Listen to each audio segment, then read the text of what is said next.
This is Miss Ann. So, welcome to my vlog.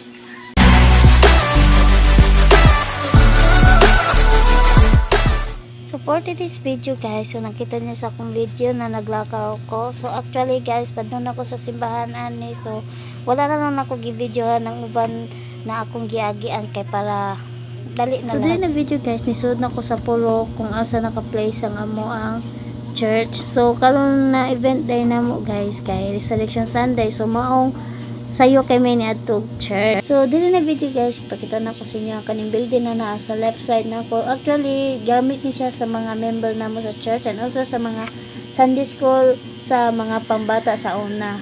So, dili na video guys, ipakita na ko sa inyo unsa kadakon sa lugar sa gawa sa among church building. So, naka-video na ko ani guys, kay naka-break time kami for the next service na mo. So, mong pakita sa na. So, dili na video guys, kay naka-break time namin. So, nag-snack lang sa may kadiyo para sa next service na mo. So, mo din na ako mga kauban sa among church guys, among member sa church na mo. So, dili na video guys, pakita na ko sa inyo ha. Nag-prepare me og food for lunch sa mo ang church family. So, ako mga kauban na ni guys, kay mga youth member na mo sa church.